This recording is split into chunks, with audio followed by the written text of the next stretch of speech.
mendekatkan diri kepada Allah dengan meyakini apa yang Allah perintahkan untuk diyakini. Maka ini termasuk sebesar-besarnya ibadah. Meskipun orang nggak bisa lihat. Beda dengan kalau kita belajar wudhu dan sholat. Setelah itu orang bisa lihat. Cara wudhu kita berbeda. Cara sholat kita berubah. Karena kita sudah belajar. Mungkin yang dulu-dulu salah kita lakukan. Tapi ketika kita belajar akidah, orang tidak bisa melihat apa yang ada dalam hati kita. Tapi itu adalah satu bentuk ibadah yang dengannya kita mendekatkan diri kepada Allah Subhanahu wa taala. Sampai Nabi sallallahu alaihi wasallam dalam hadis yang diriwayatkan Al-Bukhari dan Muslim dari Ubadah bin As-Samit radhiyallahu anhu menyebutkan tentang 4 yang menjamin seseorang masuk surga. Semuanya dalam bentuk keyakinan. Beliau bersabda, "Man syahida an la ilaha illallah wahdahu la syarikalah." Barang siapa bersaksi la ilaha illallah, tidak ada yang berhak disembah kecuali Allah, yang satu saja, tidak ada sekutu baginya. Wa anna Muhammadan abduhu wa rasuluh, dan bahwasanya Muhammad adalah hamba Allah dan Rasulnya. Wa anna Isa abdullahi wa rasuluh wa kalimatuhu alqaha ila Maryam wa ruhum minhu, dan dia bersaksi bahwasanya Isa adalah hamba Allah dan Rasulnya, dan kalimatnya yang diucapkan kepada Maryam, yaitu Allah ucapkan kun, jadilah engkau, maka terciptalah beliau di rahim Maryam, dan ruhnya adalah ciptaan Allah. Wal jannata haqqun wan nar haqqun, dan dia juga bersaksi bahwasanya surga itu benar adanya dan neraka itu benar adanya. Perhatikan jemaah sekalian, ini 4 akidah yang sangat mendasar. Pertama, keyakinan terhadap tauhid. Yang kedua, keyakinan terhadap Nabi Muhammad SAW sebagai hamba Allah dan Rasulnya. Yang ketiga, keyakinan terhadap Nabi Isa alaihissalam juga sebagai hamba Allah dan Rasulnya, dan tercipta dengan kalimat Allah kun, dan ruhnya ciptaan Allah. Yang keempat, surga itu benar, neraka itu benar adanya. Maka adkhalahullahu al-jannata ala ma kana minal amal. Siapa yang memiliki 4 akidah ini, Allah akan masukkan dia ke dalam surga meskipun amalannya sedikit. Jadi memiliki akidah yang benar di antara cara kita mendekatkan diri kepada Allah Subhanahu wa taala. Bahkan amalan-amalan zahir kita diterima atau tidak oleh Allah Subhanahu wa taala, begitu pula besar atau sedikit pahala kita bergantung pada akidah kita.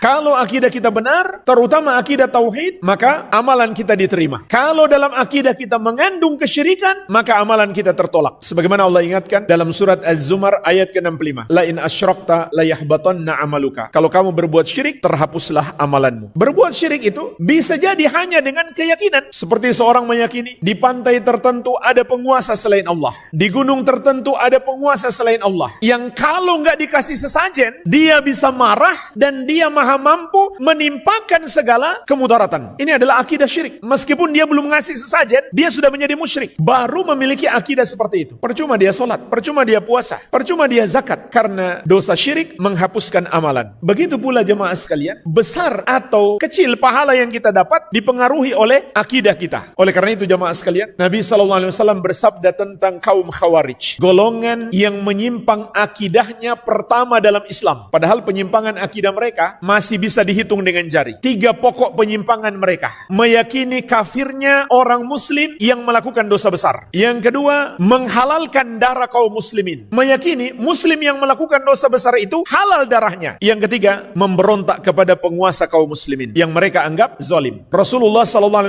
bersabda tentang mereka kepada para sahabat, laisa qira'atukum ila qira'atihim bisyai. Bacaan Quran kalian dibandingkan bacaan mereka tidak ada apa-apanya. Wala salatukum ila salatihim bisyai, dan salat kalian dibandingkan salat mereka tidak ada apa-apanya. Wala siyamukum ila siyamihim bisyai, dan puasa kalian dibandingkan puasa mereka tidak ada apa-apanya. Maksudnya Khawarij mengalahkan ibadah para sahabat. Kita baca bagaimana hebatnya ibadah para sahabat Nabi Muhammad SAW. Bagaimana tidak? Gurunya adalah seorang nabi. Tapi ternyata kaum Khawarij mengalahkan ibadah para sahabat. Maksudnya mengalahkan dari segi kuantitas, tidak dari segi kualitas. Sampai hari kiamat, umat Islam yang datang setelah sahabat tidak bisa mengalahkan kualitas ibadah para sahabat. Tapi dari segi kuantitas mungkin bisa mengalahkan. Dan itu dilakukan oleh kaum Khawarij. Cuma agak beda sedikit dengan kaum Khawarij zaman sekarang. Kalau dulu ahli ibadah, sekarang ahli Facebook, ahli medsos saja. Banyak berkoar-koar di media. Khawarij dulu ahli ibadah. Bersamaan dengan itu Rasulullah SAW mengatakan, kilabun nar syarru qatla tahta adimis sama. Mereka adalah anjing-anjing neraka, seburuk-buruknya bangkai yang terbunuh di bawah kolong langit. Kenapa jemaah sekalian? Karena penyimpangan akidah mereka.